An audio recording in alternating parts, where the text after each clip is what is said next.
It's good advice for any politician, right, Tom? Live and let die. Don't touch that topic over there. Paul McCartney? Paul McCartney and Wings. Paul McCartney and Wings. Yeah. Now, Paul McCartney was just here the other day. Yeah, he was up at Brown. Brown invited them in. They did a little talk show up on the stage at the Vets. Guess who was there? Governor McKee. Yeah, the Candyman was there. Candyman. Candyman, did you meet Paul McCartney? Susan and I did, and our daughter Kara did as well. And he was a gentleman. That's awesome. And it was like being with one of your childhood Right. idols in a way, the Beatles. Nice. But he was very personable. He has his granddaughter that is at Brown University. Oh, okay. And Susan and I were talking about just life in general with him, and then he go to his phone and showed me a picture on the phone of his 8 grandkids. Nice. And said this grandson is coming to Rhode Island next year. He's a Beatle. Did you take a selfie with him? No pictures. No pic. Oh, no pic. Even for you? Even for me. All right. Even me. He didn't ask for me to to be in his picture. You know, he didn't say, "Can I take a selfie with you?" No, he didn't. No, he didn't. And but he did recognize me as governor. What did he say, Governor? Nice to meet you. Nice to meet you. Charmed. What did he say? You're British, you know. Yeah, very British.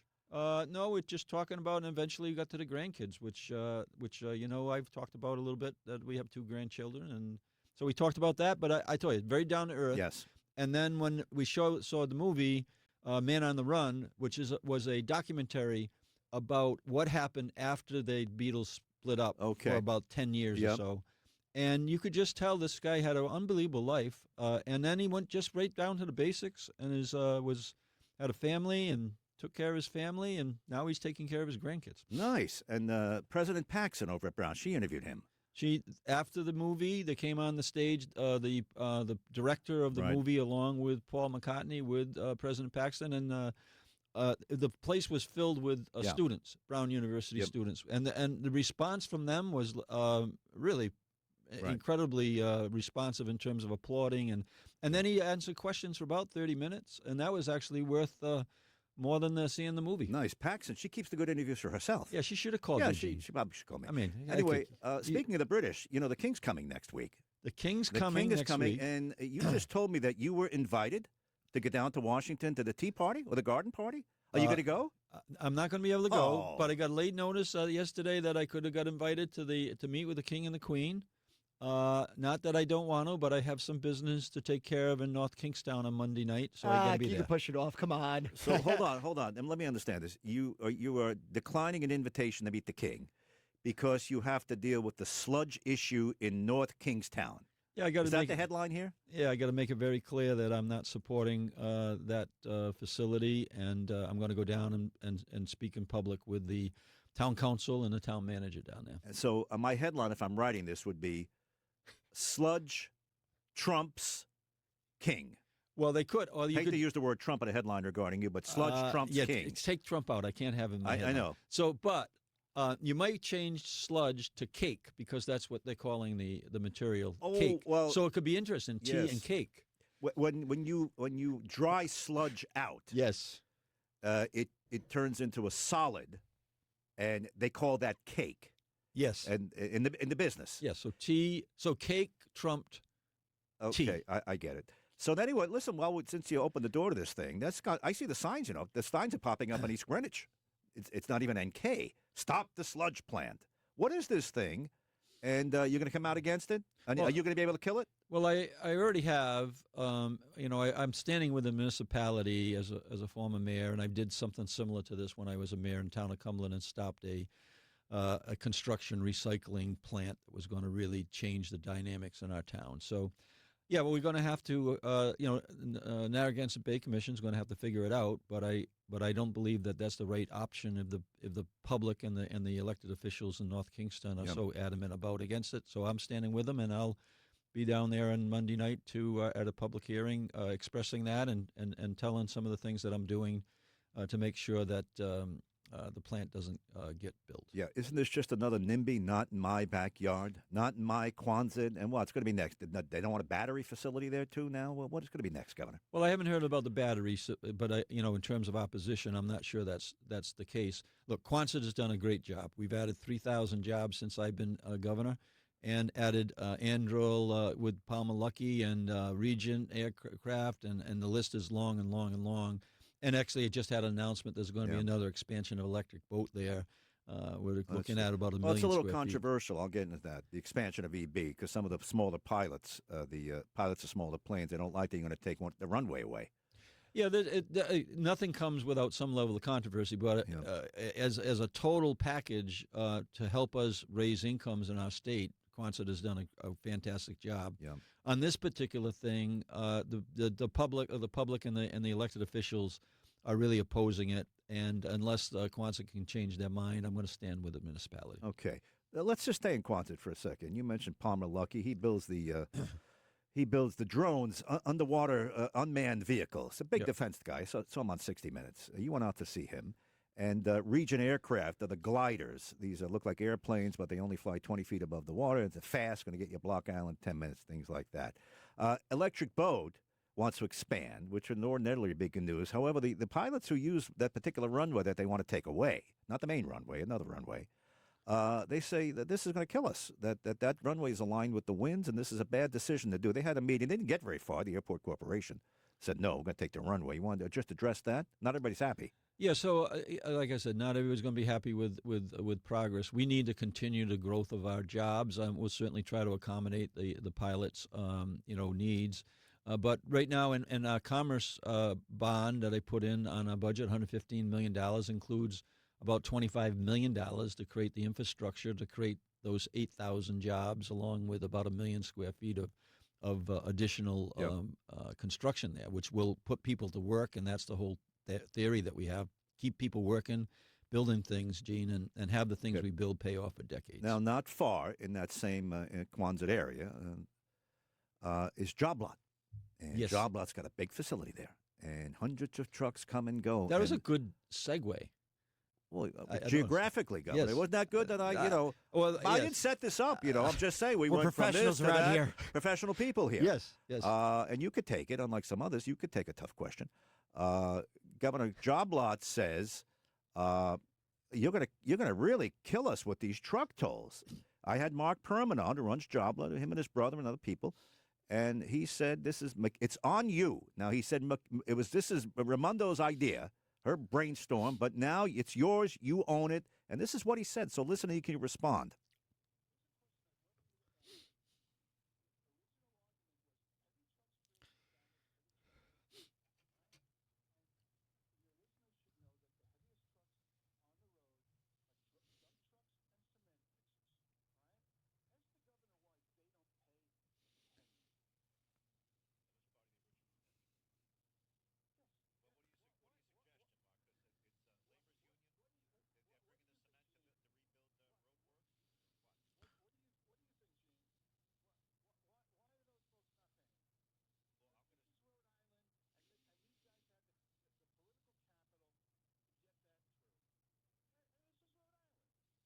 You said this deal that exempts them is a sweetheart deal for the laborers union, and they're with you right now as far as I know. So go ahead. Why are they exempt?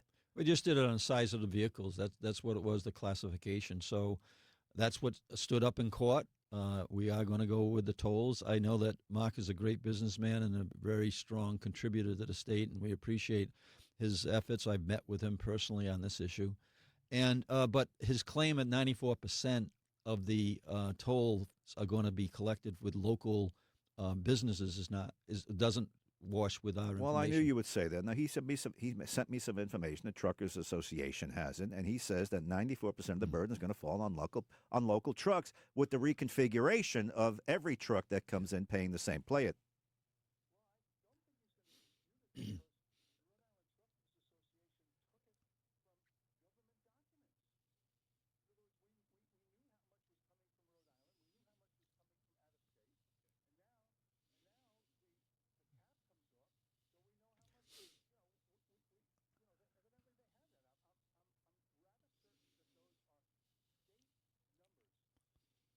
I knew you were going to dispute that. I knew you were going to say it's not 94. So what are you going to say it is? I heard. What is it? I heard you heard that, the interview? I heard Okay. what the claim was, so I went and investigated, and it does concern me if that was accurate. And you know that I really feel as though that detailed information is important. We went over this with multiple areas, including the homelessness.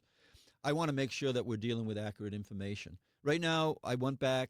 Our data and the information we have, based on a reduction on the poll cost, which will come out shortly, will be about an 80-20 split. 80% out of state, 20% in state.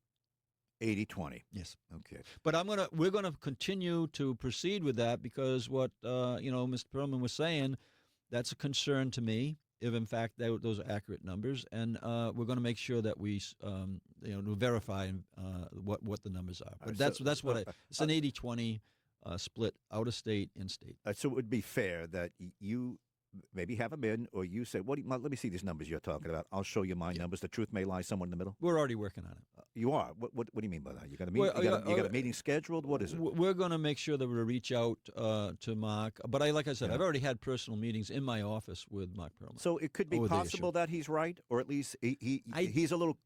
I don't think so. A little closer than you are, or no? I think it's an 80-20 split, but we'll validate it, and we want to make sure that we get the numbers right. Well, that's a follow-up. But his larger complaint is that I run hundreds of trucks, even when I run charity trucks. Let's say I want to give a truckload of coats to veterans. You're going to whack me. And the notion that, well, everybody gets whacked. Yeah, but only in Rhode Island everybody gets whacked. They don't get whacked anywhere else other than regular tolls to cross the George Washington Bridge, which he pays to get the stuff up from Newark. So, again, he's got a general complaint as a businessman. Yeah, he does. But again, it's about $40 to $48 million of gross money that we need to put. If there's one issue that I believe that we all agree on in the state of Rhode Island, is we want to make sure that we are upgrading our roads, upgrading our bridges. This is going to help us do that, and that's going to help our economy. So we're going to continue to invest in a way. We fell asleep for decades on that, and part of the Washington Bridge stories is just that. That we didn't pay attention. I'm paying attention, and these revenues are going to help improve the economy, which is going to help Job Lot and other businesses that are in the state. So that's it. Listen, the answer is no. You're going to get truck tolls, and they're going to be same for everybody, out of state, in state, and I'm not budging off that. No, but again, we'll validate the numbers. If Mark is correct at 94%, certainly we have to really take a stronger look at that in terms of how we proceed. But at the point right now, at this point in time, it's about a $20 million cost to upgrade all the equipment. You're going to be able to amortize that over several years.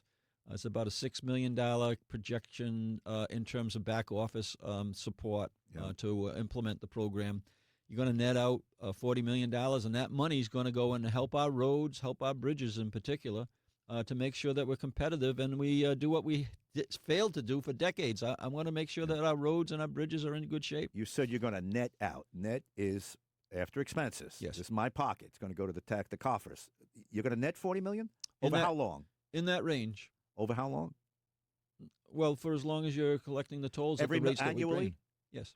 Oh, that sounds pretty ambitious. You're going to net after expenses $40 million in your pocket. In that range, $35 to $40 million after expenses. That's including the money to get the gantries back up and running, the 20 and 6. That's including you're going to amortize the 20 over a period of time, and then you're going to have this cost to operate to make sure that we're collecting the tolls and billing out properly. Well, listen. Right now, I can't prove that you're not because it's yet to happen. Yep. But you're at least saying, let me go over Mark's figures. Yeah. To see if he's right and my figures are inaccurate, or maybe your figures are right and he's wrong. That's a follow-up for us?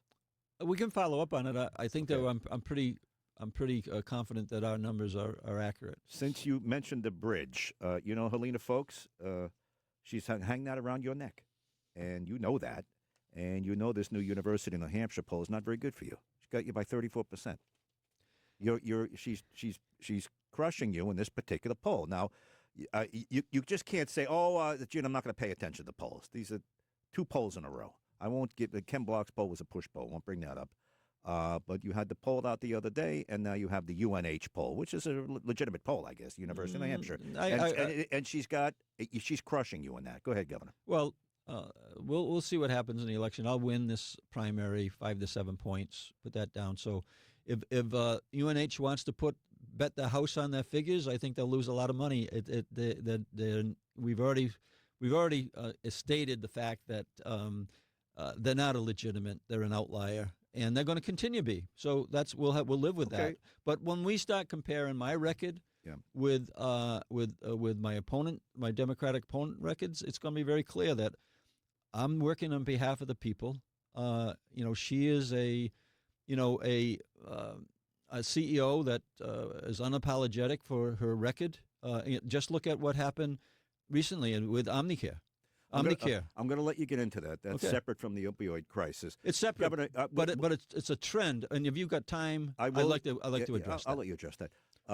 Governor, do you have your own numbers coming out? Do you have any other numbers I should be looking for? Do you have something that's going to contradict what these last two polls say?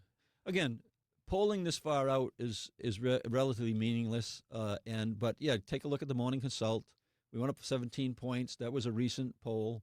And I got a 12-point margin in terms of favorability on that one. So we're not going to bet the bank on that either. Look, we're going to run a good campaign. But, yes, if you're going to talk about one poll, talk about all the polls. Well, Morning Consult is a measure of you against other governors, correct?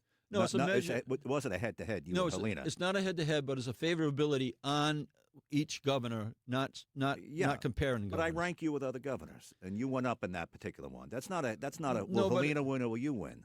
No, but what it is a favorability, and right now the favorability, I'm a plus 12.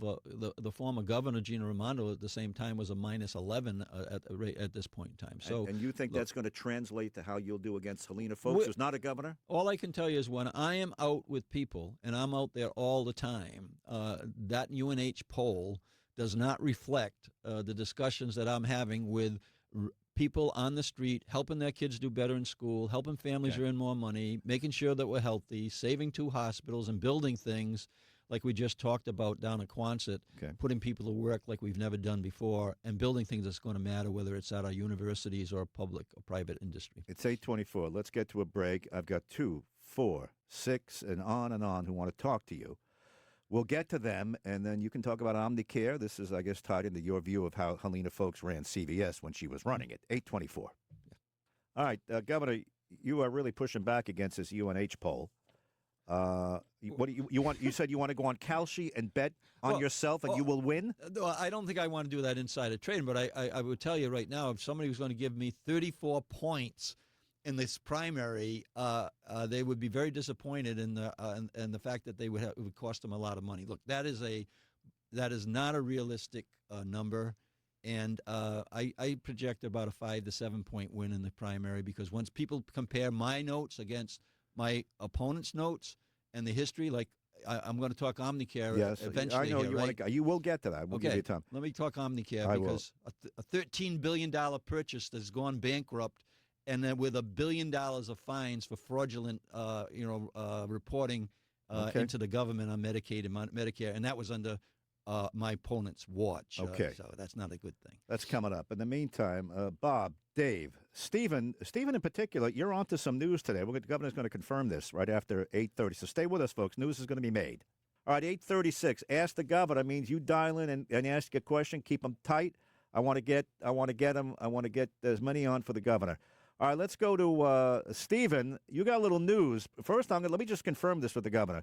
Governor, Stephen is asking about Wayne Salisbury out at the ACI. You were just confirming for me that Wayne Salisbury, the director of the ACI, is out?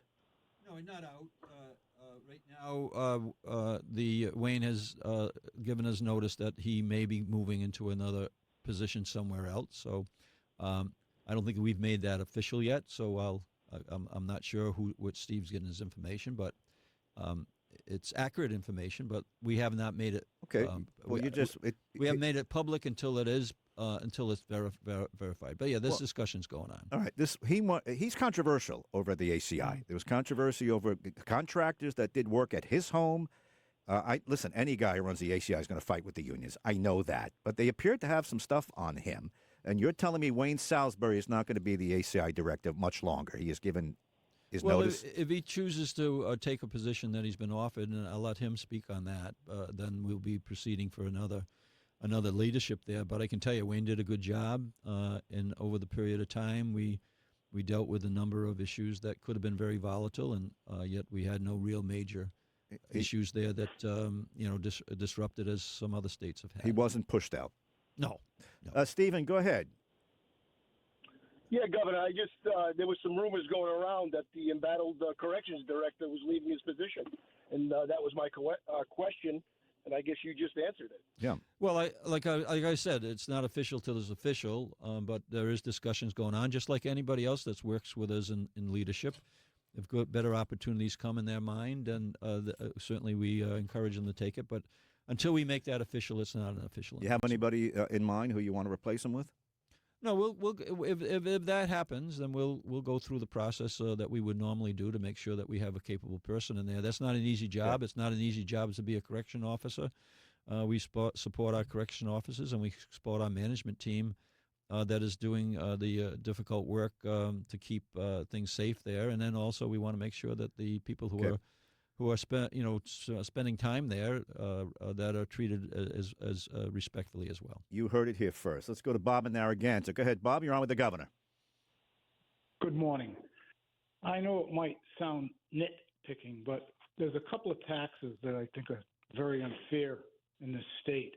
One is if you have a truck, even a small truck, and you go to a dealer and buy a new truck, you don't get a credit for the sales tax as you do on a car. And we're one of the few states in the entire nation that does that. We in Rhode Island, of course, get the car-to-car sales tax credit, but not on the truck. If you get elected governor again, would you do something to correct that? And the number 2 tax that I'm talking about was supposed to go away 25 years ago, a temporary tax of an extra 1% on your restaurant bill, which was supposed to go away, as I said, almost 25 years ago. It was promised as a temporary tax. Let's get to the trading in a small truck. Yeah, to a small truck. I think I've already taken care of that, but I'll check on that. I'm pretty sure. Well, at least I've asked the General Assembly to do that in previous budget. I'll have to kind of just check, Gene, to make sure that that's accurate. But I think that, and I agree with the caller, that a trade-in on a pickup truck should be treated the same way as a trade-in on a vehicle. How about getting rid of the combination plates for pickup trucks too? Isn't that a silly thing, Governor? You got a pickup truck, you have to get a combination plate. I'll let DMV deal with that. Well, no, but I understand. I get that. But Governor, DMV only executes what the legislature and you give your assent to. So to change a combination plate to just a regular plate for a pickup truck would need your action, your approval. Yeah, I don't know enough about that. All right. But we'll right. look into that. I mean, I know that I have pickup trucks in my family. They have regular license plates. No, they don't. No, a pickup truck has to have a combination plate on it. Okay, well, and you don't like that?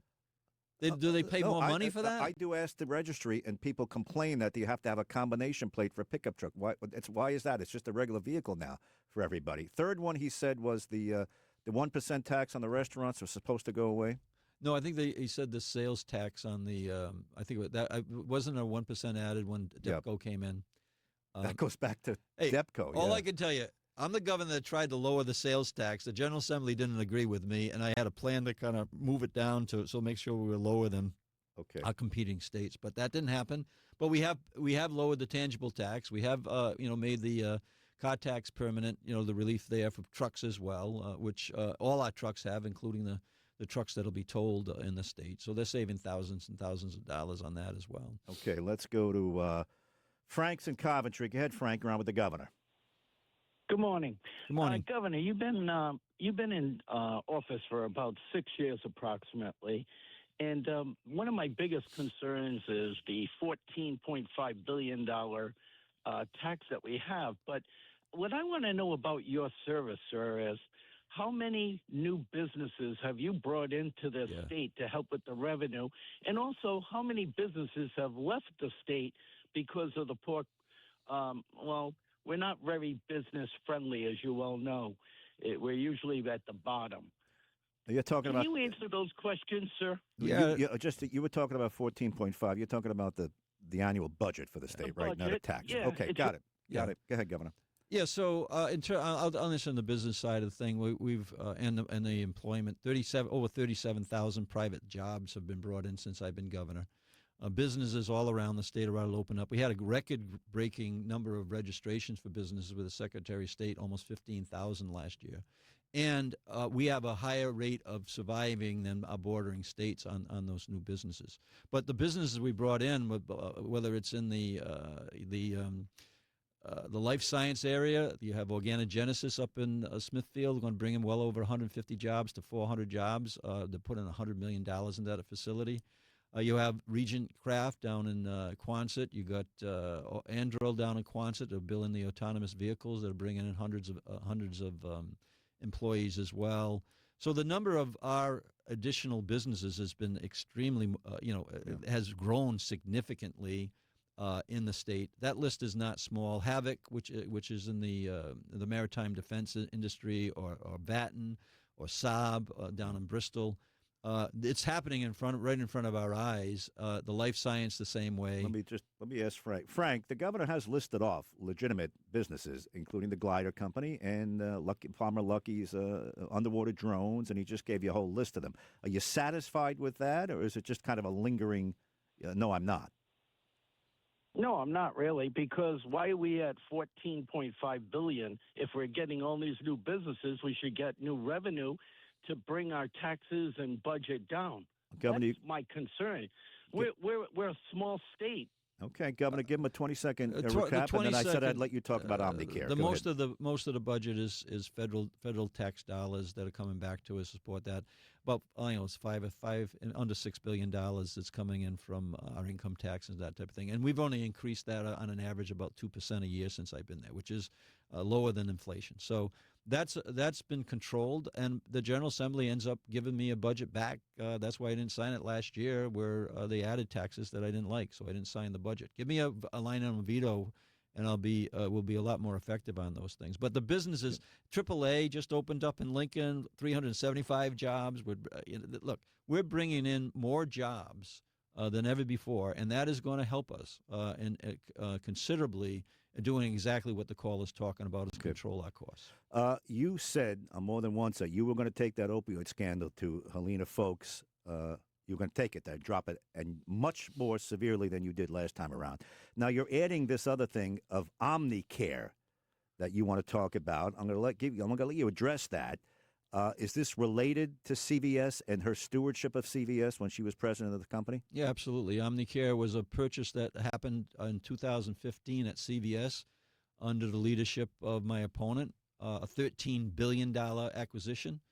Today, that company's going bankrupt because they were fraudulently filing claims on both Medicaid and Medicare under her watch, under my opponent's watch. And now they're going into bankruptcy. Got a $1 billion federal fine. The judge said it's a very big fraud on the government, one that lasted for almost a decade. That's under her watch. So that's a reflection. First, why would you blow $13 billion on a company that was fraudulently applying Medicaid claims? Yeah. And you should have known that if you're coming and buying a $13 billion investment. Losing the $13 billion. There's a transaction directly related when she was CEO of the company. And have you been looking to her stewardship of the Hudson's Bay Company, which is a giant Canadian-based retailer that included Saks Fifth Avenue, which just went belly up? Have you been doing your opposition research as to when she ran that? That's just added to the long list that shows that she's been putting profits over people forever in her career. And Hudson's no different. She fired over 2,000 employees. During the time that she was earning, being compensated about $80,000 a day on the compensation package they received. That's why she's not going to play very well in a Democratic primary, and that's on top of what we talked about with Home Depot putting her money into a PAC that's supporting MAGA candidates and Trump victory funds. She's on the board of Home Depot. She's no longer. She spent 8 years there, and the list is long. I mean, she still was buddy-buddy with Sackler, who was Purdue Company, years after she said that she was upset with him. All of this taken together, Governor, you're going to portray her as a fat cat favorite of Wall Street, rich woman out of touch, despite what she says about attending fundraisers for food banks. Is that your objective here? A smooth-talking, unapologetic CEO. Okay, well, listen, she's going to certainly have an opportunity to respond to Yeah, that. You've laid it out, and it's only fair to her, we to want respond we to that. want to ask a question: why you would invest $13 billion of your company's money in a company that went bankrupt 10 years later, that was fraudulently claiming Medicaid, fraudulently making claims against the federal government, and the judge says it is a fraud on the government, a very big fraud on the government, and she was in charge. Yeah, Tom, do we have time for this? And we just have to do job lot, job done. You tell me. You want to take one more? We'll take one more. You pick it, and we'll do it. All right, John in Situate. Go ahead, buddy. John, go ahead. You're on with the governor. You got the last word. Hi, John. Good morning, sir. I'd like to know why our roads are in such terrible condition. It never seems to ever change, from Johnston to Providence to Waterman Street into East Providence. Newport Ave is terrible. You don't have to present supporting evidence. We know it. I believe the governor will say we've been working on it for a long time. You take the last word, Well, Governor. Go ahead. I've been working on that since I got to be governor, and clearly put a road restore program in to help local communities, because a lot of the roads that are in trouble are the local roads. That's not the state roads. And I've put in over an investment of $100 million into our state roads, which freed up about $450 million of federal money. So we're in the process of doing over $550 million of improvements on our state roads. Local roads we've done over 1,000 projects since I put that matching strategy in. The call is absolutely right. The fact that it's been decades in the making, we're going to work our way out of it. But today, in the last report, we have more good roads than poor roads, and that's the first time that's happened in a decade or more. Okay, Governor, I'll let you go. Thanks, Gene. Thanks for the news on the ACI. Well, we'll see you at the debates. You'll be at my debate, right, Governor? I'll be at the September, and I'll be in the November. I understand you're going to have an empty chair in November. I believe it looks that way, but you might have a little more elbow room. If you make it to the general debate, there may be plenty of room for you. Well, there's no question I'll be at the general debate. And by the way, Governor, you want to be in your business, you need a thick skin. I'm sure you don't like it when people call you names and rip you and drag you, and I'm sure your family doesn't appear that, but that comes with the job, Governor? Was it the job we chose? The business we've chosen. The business we've chosen. Yep. Yeah. But you do have the right to defend yourself against lies. I do that. Absolutely. But I think that you've got to be open to take the criticism when it comes, and then you have to defend yourself in terms of the position you're taking. But policy is policy. Personal attacks is personal attacks. Yeah. Let's stay on policy. And the notion of skipping a debate because you felt the moderator went easy when he did his Ask the DOT segment, you would say what to that? I show up at debates, and we'll have debates this time around. And like I said, I don't think much of that. I think that clearly we need to be there and present our case as best we can. Let's not be Rabel like we're talking about Ken Block, who said he won't do a debate that I'm the moderator. Yeah, well, he's the one that took a little shot at you, but that is the business you chose as well. Yes, you're right. Governor, I'll see you at the primary debate with Helena. Oh, and then you'll see me at the general. I guess, God willing, for either you or Helena, there will be a formal debate that I will be at. Well, empty chair or not. You're being very diplomatic, but I can tell you right now, after we put my case out, what I've done for the state and what she has done in terms of her career, I'll see you in November. Thanks, Governor. It's 8:51.